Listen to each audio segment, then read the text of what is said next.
Пультпен ашып тастағансың ғой. Ассалаумағалейкум, сіздермен ауылда гараж. Бүгін біз мынандай бір центр замок орнатып көрейін деп отырмыз. Мен электрик емеспін, бірақ маған қызық болып тұр. Бұл центр замоктың ішінде бәрі дайын екен. Жалпы коробкада мынандай екі пульті бар. Сымдары бар, орнататын шуруптары бар, хомуттары бар, мынандай блок бар. Проводтары бәрі дайын тұр.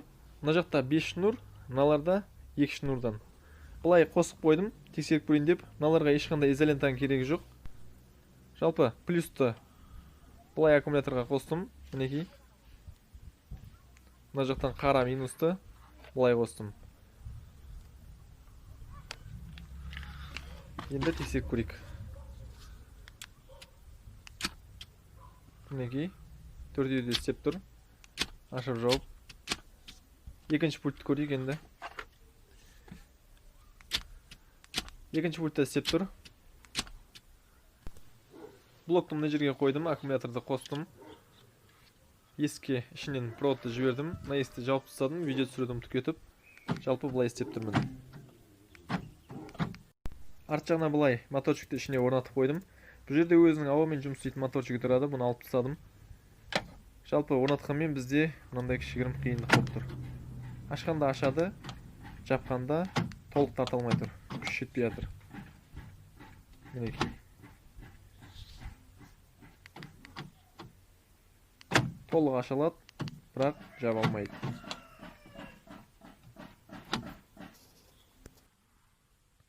Енді мына жерде моторчикті алып, мына жаққа мына жерге қойын деп отырмын, іш жағынан. Былайна тұрған кезде кішкене күші көбірек болатын шығар деп ойлап отырмын, қазір көреміз. Мына жақта моторчикті алып тастап, мына жаққа қойдым. Мына жерге орнаттым, мына ішкі жағынан. Ішкі жағынан былай көрініп тұр. Мына жерден ондық сверломен тесіп, өзінің хомуттарымен былай байлап қойдық. Бірақ та оның өзінде күш жетпей жатыр, сосын замокты ашып тастадым. Замокта мына жерінде кеп тұратын бір пружина болады екен. Сол пружинаны алып тастадым, іштерін бәрін жақсылап майладым. Қазір орнатып көреміз, қалай болады екен. Замокты өз орнына қойдық. Енді бәрі жақсы болатын сияқты. Мінекей. Ашып тұр, жауып тұр. Әдемі істеп тұрған сияқты мінекей. Ешқандай кедергі жоқ. Мына жағында да сондай жағдай. Ішкі жағынан былай орнатып қойдық. Бірақ бәрібір де аша алмай жатыр. Замокты тағы да шешіп тастадық. Замоктың көрінісі мынандай. Мындай қорғағыш пластмассасы бар, оны алып тастау керек. Мынандай екі қаңылтырын түзеп, пластмасса алып тастаймыз. Мына жерде мінекей керіп тұрған мынандай пружинасы бар. Міне. Осы пружинаны алып тастаймыз. Мінекей мына бір пружина алып тастадық бұны. Кәдімгідей жеңілдеп қалды. Енді іштерінің бәрін майлап орнына қоямыз. Ана жақ есігін сүруді ұмытып кетіппін. Мына жақта кішкене айта кетейін. Мына жерде ауамен жұмыс істейтін мынандай моторчик тұрады. Бұны алып тастап, мынандай ішінде құлағы бар, ашып жауатын.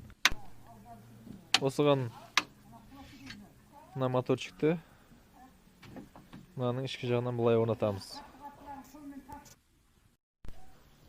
Моторчиктің мынандай сымы болады. Осы сымды мына жерден былай өткізіп,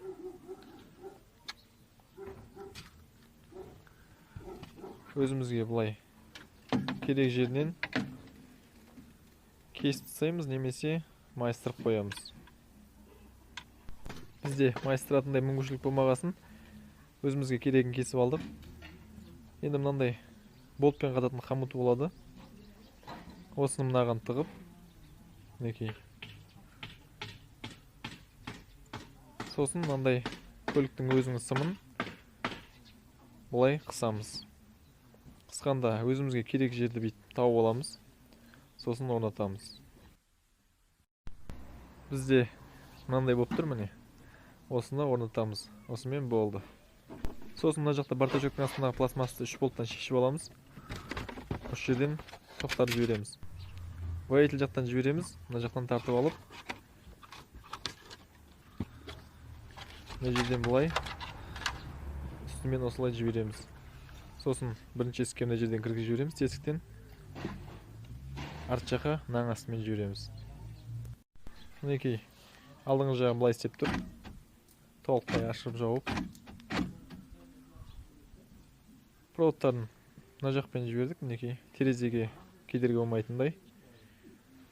Мына жердің бәрі шашылып жатыр, бәрін жинаймыз бұның. Сонымен мінекей орнатып болдық. Толық ашып жауып тұр.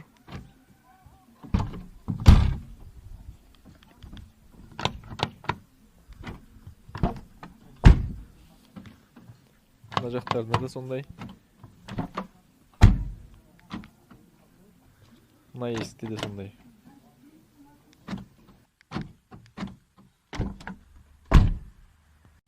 Мына жерде тексеру үшін аккумуляторды тікелей жалғап қойған болатынмын. Енді өзінің орнынан қоямыз. Сосын плюсті іздейміз. Мына болтқа минус сілдіріп қойдым. Енді плюсті замоктың артынан іздейтін боламыз. Бізде қазір замоктың арты шашылып жатыр. Кез келген көлікте 2 плюс болады. Ол қызыл түсі болады. Бізге плюс табу үшін тестер немесе мультиметр керек, немесе кез келген лампа. Бізде мынандай лампа. Бұл лампаны қазір болтқа қатқан мына бір минусқа жалғаймыз. Кез келген құлағын жалғаймыз.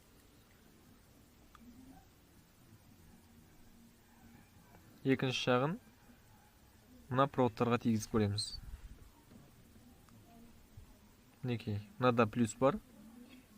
Мынада жоқ. Мынада жоқ. И мына жақта біреуі бар. Біз мына бір плюсқа жалғайтын боламыз. Мына жақта былай жалғап қойдық, пока осылай тұрады. Жалпы замоктың арты не үшін шашылып жатыр? Біз бұл көлікке мынандай старт-стоп кнопка орнатқан болатынбыз. Бұл көлік бізде Mercedes.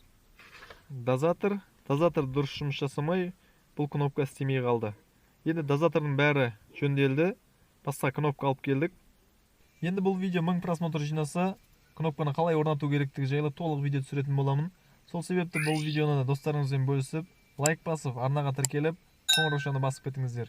Келесі кездескенше сау болыңыздар.